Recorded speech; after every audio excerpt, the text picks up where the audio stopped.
النهاردة أنا هعمل الشريمب المقلي وهعمل سمك فيليه وهعمل الرز على الطريقة المكسيكية. السمك أنا غسلته وهحضر التتبيلة. تتبيلة سهلة جدا. توم مفروم، ما عندكش توم ضيفي توم باودر.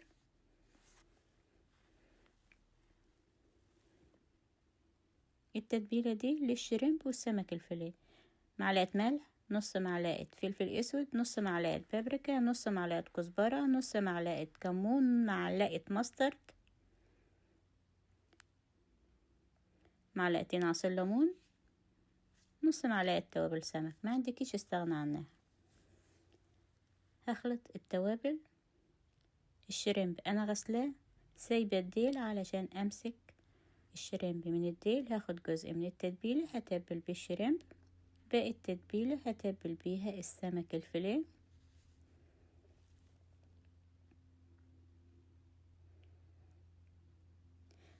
هتبل السمك الفيليه كل الكميه اللي معايا بنفس الطريقه، وهسيب السمك على جنب. هحضر الرز واحضر السلطه. الرز، الحله فيها زيت، هنزل ببصلة مفرومة. البصل يطلع ريحته، بس انا مش عايزة البصل ياخد لون. الرز سهل جدا.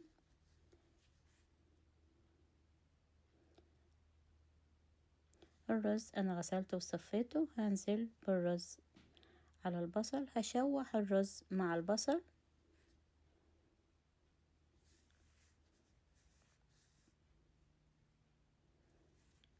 هضيف الملح على حسب الاحتياج، وهضيف نص معلقة فلفل اسود.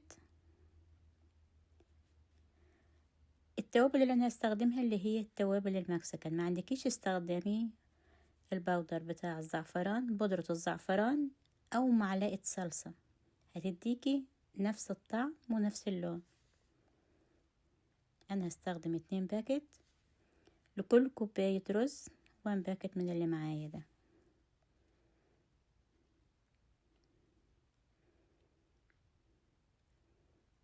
هضيف مية بتغلي على حسب الاحتياج.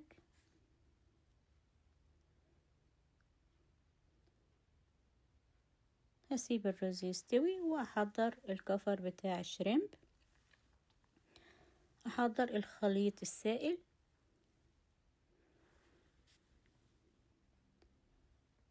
نص كوباية دقيق. هضيف عليها نفس التوابل اللي استخدمتها: رشة ملح، رشة فلفل اسود، رشة كزبرة، رشة كمون، رشة بابريكا. هضيف مية ساقعة.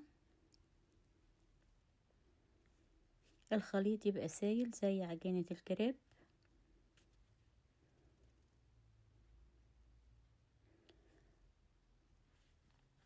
معايا دقيق عادي ودقيق السمك.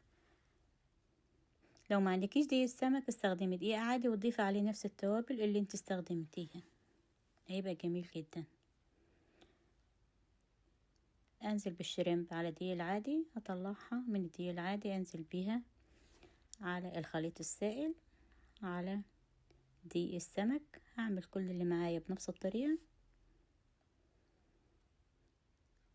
لو عايزة الكفر يبقى زي بتاع المطاعم، الكفر يبقى ثابت معاكي ما يقعش. في الوقت ده الزيت غلى على البوتاجاز، هنزل بالشريمب. الشريمب ما تخليهش ياخد وقت طويل وهو بيستوي، لو اخد وقت طويل بيجلد. الشريمب ما بياخدش وقت، يجلد معاكي ما تعرفيش تاكليه.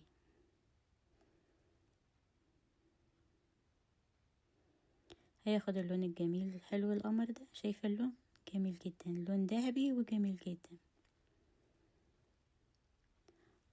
هطلع الشريمب في شبكة علشان لو في اي زيوت ويفضل كريسبي طول الوقت.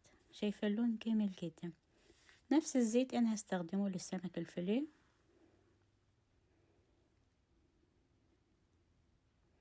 نفس الدقيق اللي انا استخدمته للشريمب هستخدمه للسمك الفيليه. هغلف السمك بالشكل ده.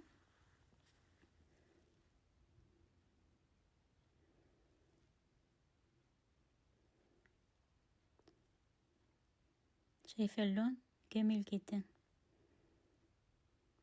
هنزل بالسمك الفيليه.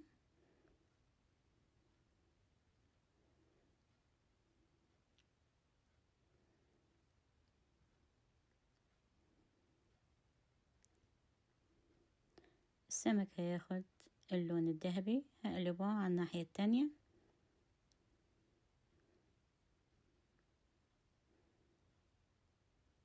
شايفة اللون ذهبي وجميل جدا. السمك الفيليه بيبقى سهل جدا، لو راجعة من شغلك تعبانة بتحضري ما بياخدش وقت. شايفة الرز مفلفل وجميل ولونه خطير.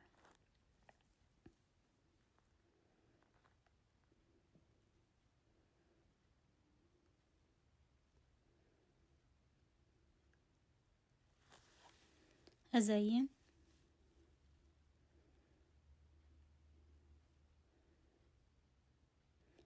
شايفة الجمال ولا أروع.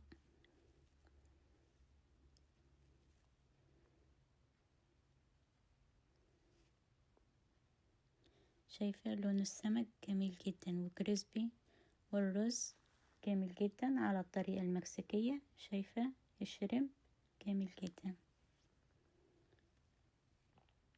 شايفة الرز مفلفل وجميل مش معجن. الشريمب الكفر بتاعه ثابت وجميل. السمك الفيليه شايفة مستوي وكريسبي وجميل. شايفة الجمال ولا أروع. وإن عجبك الفيديو لايك وشير، اكتبي له كومنت. اللي ما عملش فولو اعمل له فولو علشان يوصلك شعار باي فيديو جديد ينزل. تابعينا على قناة اليوتيوب مطبخ مرمر. فعل الجرس علشان توصلك كل الفيديوهات الجديدة. اشوفك في فيديو جديد.